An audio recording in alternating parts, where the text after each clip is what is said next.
Hello and welcome दोस्तों। आज हम बात करेंगे इज़राइल, जो कि यहाँ पर है ये कंट्री, और सीरिया और जॉर्डन के बारे में कि इनके बीच क्या कॉन्फ्लिक्ट चल रहा है और क्या पैलेस्टाइन का जो इशू है जो यहाँ पर है, इनमें सीरिया और जॉर्डन का क्या रोल है। तो आइए सीधा डायरेक्ट मैप पर आते हैं।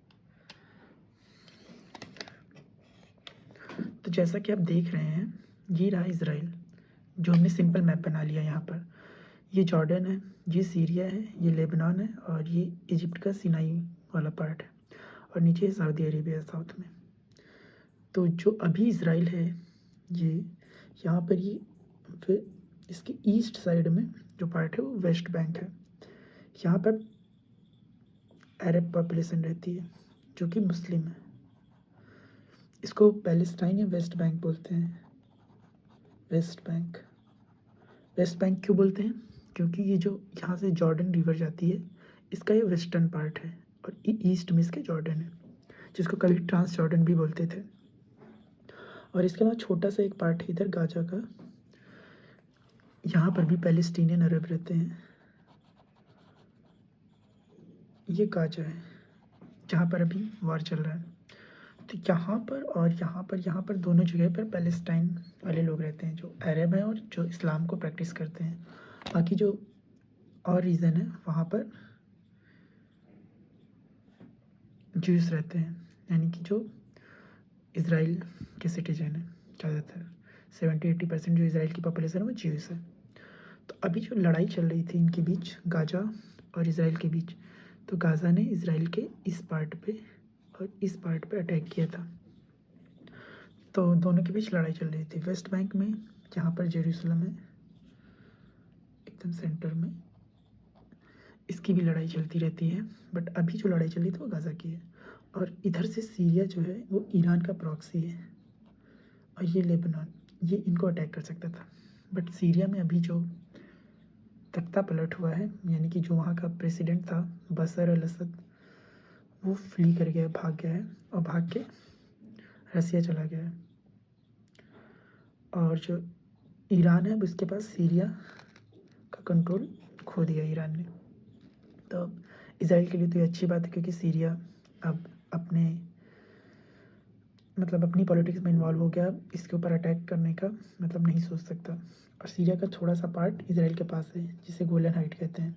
और लेबनान का भी जो हिजबुल्लाह था वो भी ईरान कंट्रोल करता था, तो उसे भी लगभग ख़त्म कर दिया है। टॉप लीडरशिप को इसराइल ने ख़त्म कर दिया है।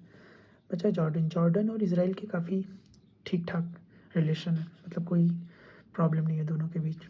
सेम इसी तरह इजिप्ट और इसराइल के भी ठीक ठाक संबंध है। सऊदी अरब से भी ठीक ठाक संबंध है। तो इसराइल के लिए फ़ायदे की बात हुई कि जो सीरिया था, सीरिया जो ईरान का एकदम प्रॉक्सी था, क्योंकि ईरान इसराइल के बीच बहुत तनाव है, टेंशन है, दोनों एक दूसरे को पसंद नहीं करते हैं। तो इसराइल के लिए अच्छी बात हुई कि सीरिया कम से कम अब इस तरह से इन्वॉल्व नहीं हो पाएगा कॉन्फ्लिक्ट में। और जैसा कि आप देखते हैं, ईरान मैप में देखेंगे तो ईरान काफ़ी दूर है, और इसराइल ये इसको इराक, सीरिया, अब इराक में भी इसकी कम्युनिटी जैसे शिया कम्युनिटी है, और सीरिया में जो इसका प्रेसिडेंट था वो सिया था। तो ये काफ़ी दूर है। ये जो पूरी कॉरिडोर था ये टूट गया है इसका, ईरान के लिए। तो ये इसराइल के लिए फ़ायदे की चीज़ है। और इसका जो भाग के वो रसिया चला गया है, ये रसिया है, यहाँ पर चला गया है सीरिया का प्रेसिडेंट जो था। तो ये इसराइल के लिए काफ़ी अच्छी बात हुई। और इसके पहले जैसे कि देखा था आपने, लेबनान, लेबनान में जो हिजबुल्लाह रहता था, हिजबुल्लाह का लीडर, उसको भी इसराइल ने, नसरल्ला जिसको बोलते हैं, उसको भी इसराइल ने मार दिया था।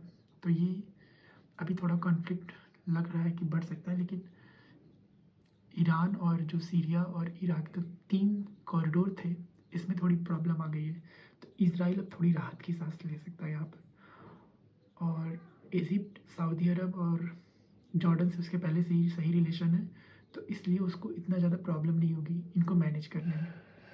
तो ये देख रहे हैं इसराइल सीरिया, इराक और ईरान। तो आज की वीडियो में इतना ही। अगर आपको वीडियो पसंद आए तो लाइक करें और चैनल को सब्सक्राइब करें। Thank you for watching.